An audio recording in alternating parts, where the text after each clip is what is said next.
Hello and welcome to part 3 of how to plan anything.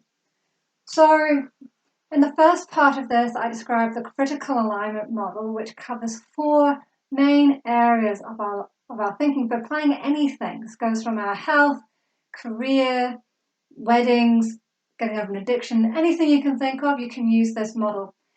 And in the second part, I'll go through the 4 parts are environment, which is basically our mindset.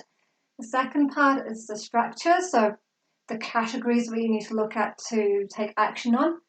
Third part is implementation, which is the doing of those actions. And lastly, people, the resources and people that we need to support us in achieving our desires.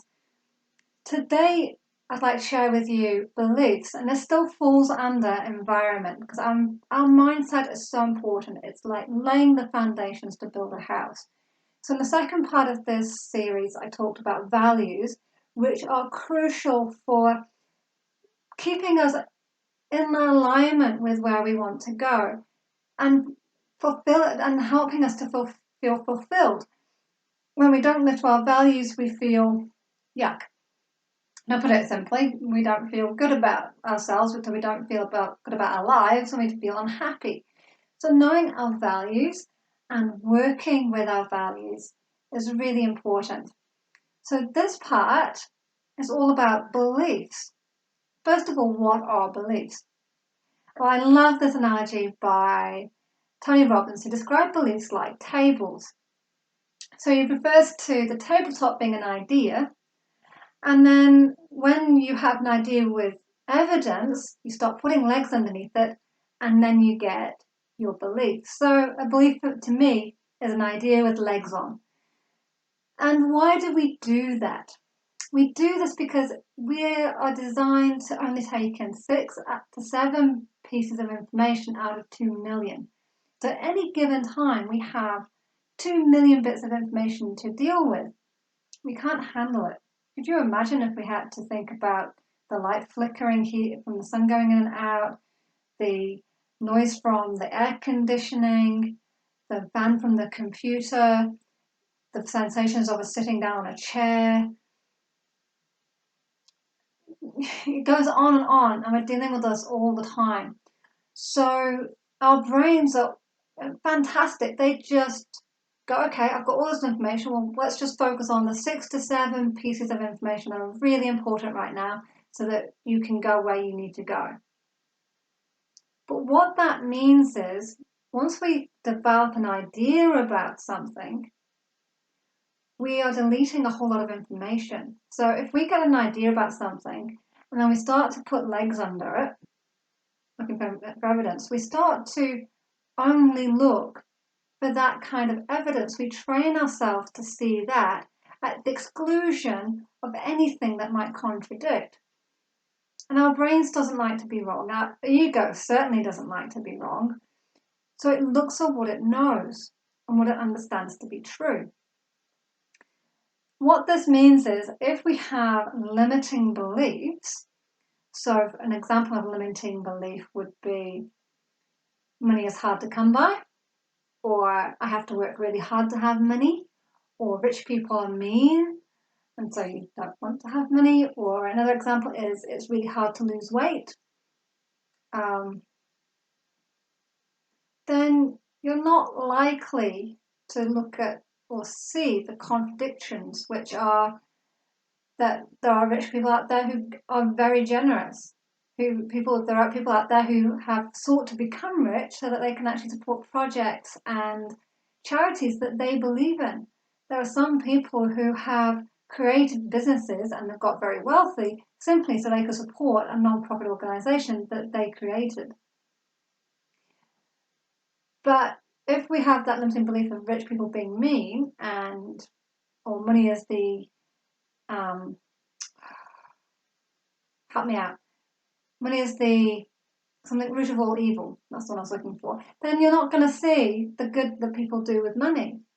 Or you'll see it and you'll dismiss it because it doesn't fit with that idea that you've got with legs under it. The good news is we can knock the legs out from under those limiting ideas. How do we do that? Well, you can start questioning them. So first of all, you've got to find them, all right? You've got to find them. How do you do that? Look around you. Look at your home. Look at your car. Look at the job you're in. Look at the people who surround you. These will give you clues as to what your limiting beliefs are. These are things that you've learned from school, from teachers, from media, from your family members, from friends, work colleagues, anything and anyone around you who's had an influence on you, even no matter how small, especially when you were a child, they would have helped you to form limiting beliefs. And good beliefs too, but we're going to focus on limiting ones here. So have a think about that. And if you have an area of your life that you're working on right now, start with that one and just see what comes up for you. And then the good news is, once you've got a list of those, you can knock the legs out from under those beliefs by questioning, asking questions. Think about this. How do we undermine ourselves? How do we undermine our own belief in ourselves? We question ourselves. We go, oh, can I really do that? Oh, I'm not sure about this. Have I really got what it takes? What if it doesn't work out? What if they don't like me? What if I fail? What if I mess it up? Questions. Lots of questions and lots of what ifs. And you can even flip those what ifs around. Like, what if I could do it? What if they love it? What if they get lots of value out of it? What if I enjoy it? What if it's the best thing I've ever done? You can even ask what if questions and turn it around. Stop knocking those legs from underneath. Another way is to reframe them. And I found for myself that this can be quite helpful, but until I've knocked the legs off those limiting beliefs, it can be quite tricky. But it's good to have something there ready to go to support you. And then stop looking for evidence for that. So to get rid of a limiting belief, you can start questioning it. You can start to look for evidence of perhaps the opposite. So if you believe that rich people are mean, we'll start to find evidence that supports that rich people are generous. If you think or believe that relationships are to be avoided because there's a lot of conflict in, say, your mum and dad's relationships, then look for examples of relationships where people express themselves lovingly and have great relationships with themselves, with each other. Start looking for the contrary.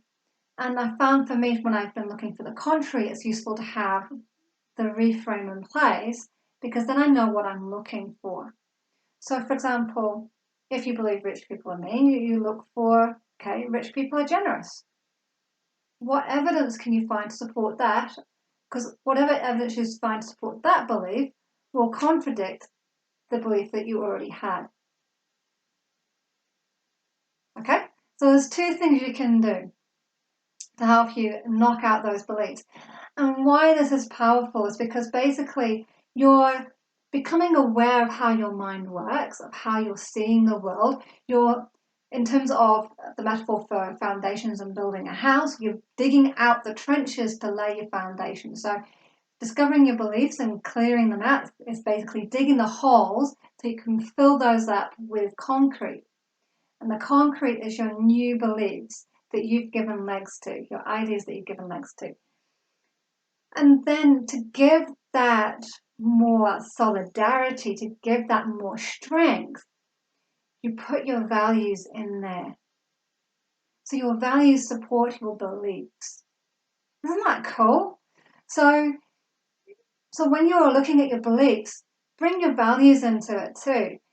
Do they match? Are they in alignment with each other?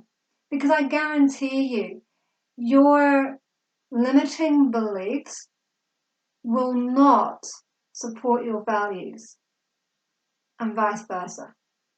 So you want the two to be congruent. And when they're congruent, you'll feel so strong. So I'd love to hear If you have an aha moment, share it in the comments below. If you have more questions than answers, do let me know. You can email me, find me on Facebook, or leave a comment below and I'll answer it for you.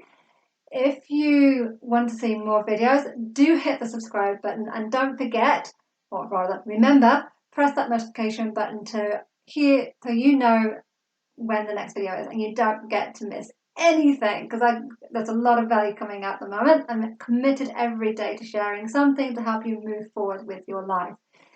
Wishing you an amazing day wherever you are in the world. Thank you for watching. Namaste.